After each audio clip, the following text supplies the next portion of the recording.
Here's one of the most common right triangles that you see. 1 and 2 are the legs.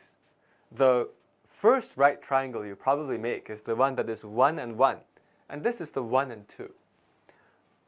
Point D is the foot of the angle bisector from A, which means that this angle and that angle are the same. What is the ratio AB over BD? With this kind of right triangle, I just want to remind you what the lengths are on this object, because it's actually very common to come across. When you have a 1 and you have a 2, the Pythagorean theorem gives you that this is the square root of 1 plus 4, which is 5. This will be very important because the secret to this is in somehow using the angle bisector from A.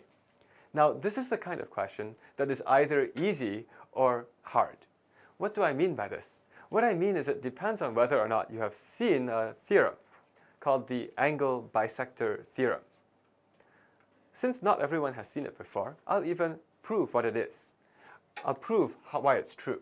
But first, let me state what it says. Angle bisector theorem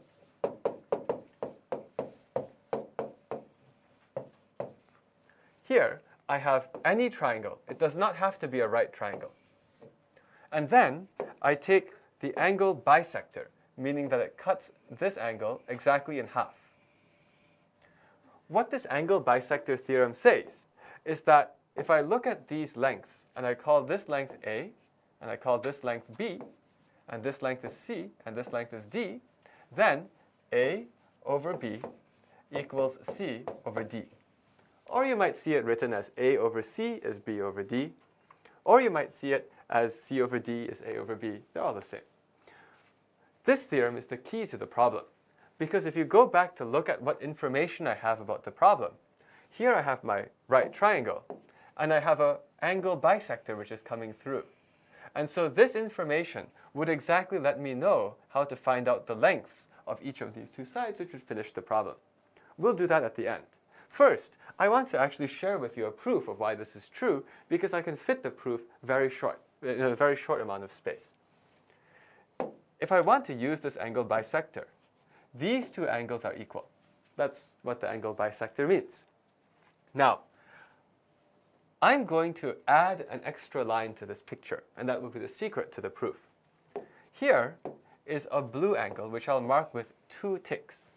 What I'm going to do is I would like to take this angle and copy it over to here.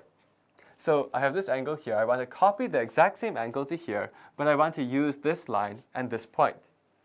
If I do that, then I actually get something that looks like this, where this angle is the same as this one. Okay, now I want to do what I call angle chasing, which is to look at whether there are any other angles which are equal in this picture. For that, I'm going to label some angles with purple. This one I'll start with 3 purple lines. This one, of course, is the same as this one, because they are across 2 intersecting lines. But here's a very interesting observation. Here I have a green plus blue plus purple in a triangle, so they add up to 180. Here is a green, here is a blue, and here, therefore, must also be purple, because whatever adds up to 180 with green and blue is exactly this one. Once I make this observation, I see that this triangle here is isosceles, and so this length is also D, and I'm going to mark those as equal. Now, to finish the whole thing, the idea is that we have actually just found 2 similar triangles. The first triangle in this set of similar triangles is, the first triangle is this one. I go from the 1 to the 2 to the 3 and then back. The second triangle in this set of similar triangles is this one. I'll go from the 1 to the 2 to the 3 and then back. 1 to the 2 to the 3 and then back. So since those 2 are similar triangles, whenever I have similar triangles, I can look at the ratios of the corresponding sides.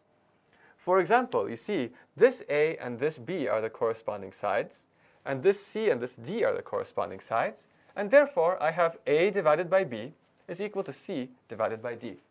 That's it. So this entire proof of the angle bisector theorem can be seen by just copying one angle over and looking at all the angles in the picture. Now let's finish the problem. In this question, let's call this length x, and then therefore the other one is 2 minus x. Once I have this, then I know that actually what I'm trying to do is to find out what is this length, because the angle bisector theorem tells me that they are being split as 1 versus square root of 5. I could then write an equation that explains this as ratios. That's one way to do it. I'm going to show you another way to do it, because this one takes a while.